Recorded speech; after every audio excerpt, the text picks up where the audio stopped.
Hi, everyone, and welcome. And this is episode 35. I apologize for 233s. I tried to change it as it was loading and I just couldn't stop it. So once it's up there, short of me redoing the whole video. So I do apologize for that. So episode 35 of SNOWED, the Michael Snow, is a fraud story. So many of you have been asking, was I able to save my house from foreclosure? The answer is yes. And I'm going to jump ahead a little bit in the story and tell you how I did that. The first thing I did was, what really concerned me was the GUNS in the house, because Mr. Snow had taken the keys to the safe. The two safes. So the first thing I did was the very next day, I went and spoke to the men who operate that GUN store that he'd been purchasing these products from.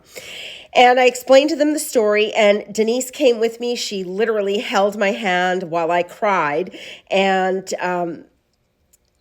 help me do what I needed to do to move forward and fix some of this mess.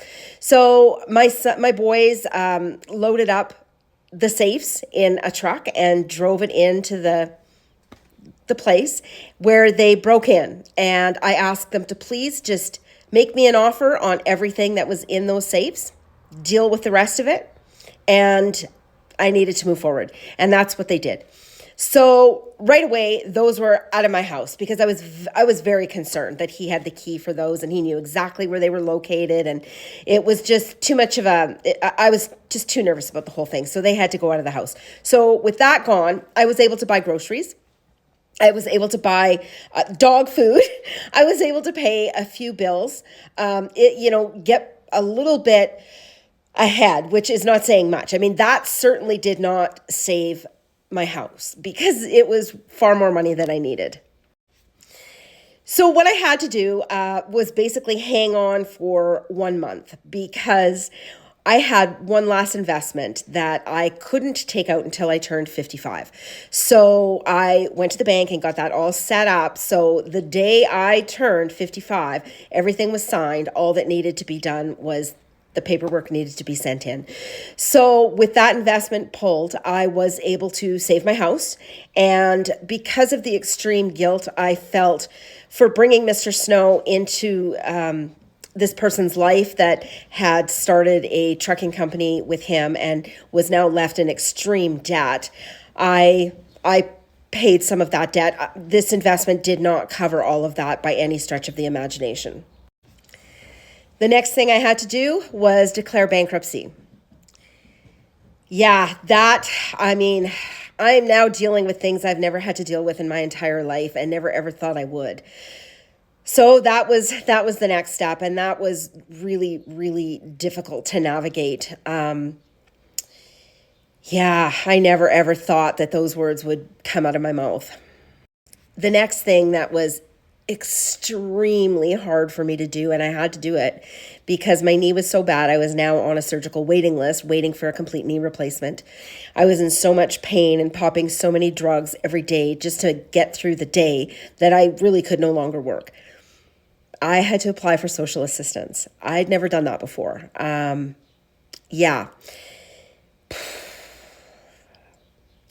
was he sunk me that low. So the entire time that I'm, basically the money's coming and going as fast as I can get it. I'm paying down debts. I'm still, even though I have declared bankruptcy, I am still paying debts that just simply are not included in a bankruptcy. And I don't have a vehicle. I don't know when I'm going to be able to get a vehicle because I no longer have credit. This is where I'm at, and it's not pretty. I'm living hand to mouth. I've not seen a penny from him, and the reason for that is because he really wanted the rest of his stuff back, and he truly cared more, and he admitted it to me that he cared more about his stuff than the position he'd left me in. And the stuff he had really here was really not that. It was like there was a bike, a fat bike that it was like a big mountain bike that I've since found out another woman had paid for. everything he owns and a woman has paid for. That's how he lives. So, I sold things that I now know, this woman paid for that woman paid for that, I paid for this, some other woman paid for that.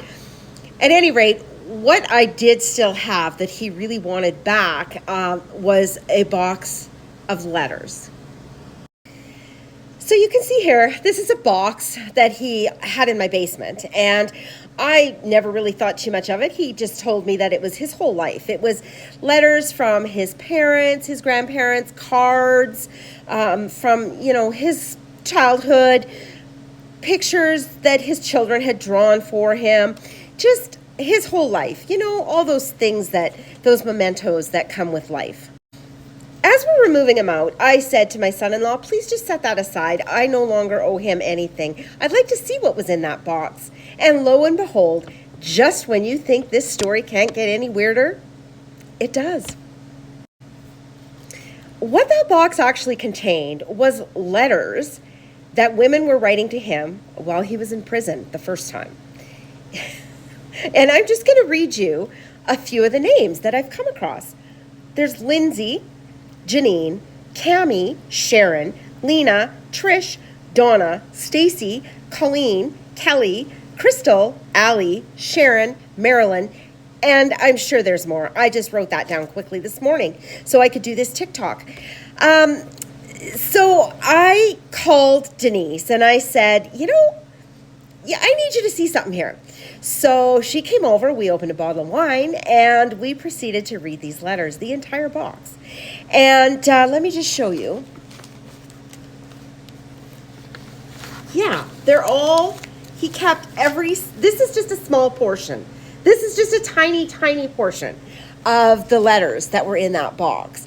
And he had them all going. He was scamming every one of them. They all thought that they were in a relationship with him. It's truly bizarre.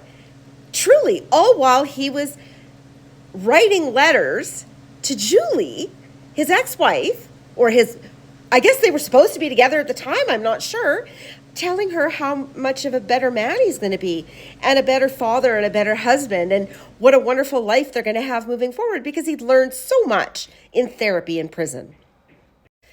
So from the looks of these letters, you can tell that he's basically saying the same things to all these women. These women are answering the same questions he's asking each one of them. He's promising them the same thing that he's promised all these women, a life, a house, travel, vehicles. It's all the same stuff. It's unbelievable. And the amount of women he was sleeping with before he went to prison, which you can tell in the letters, it's like he had all these women he was stringing along back then while he was in prison, and he just keeps doing it. It was truly mind-boggling to say the least. Sometimes I'm guessing he was getting like 3, 4, 5 letters a day from these women. They've got the same postmark. They've got the same date. They're each writing him.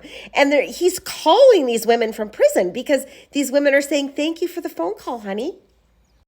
So truly, just when you thought it couldn't get any more twisty and turny. Stay tuned for episode 36. We're going to read some of those letters together.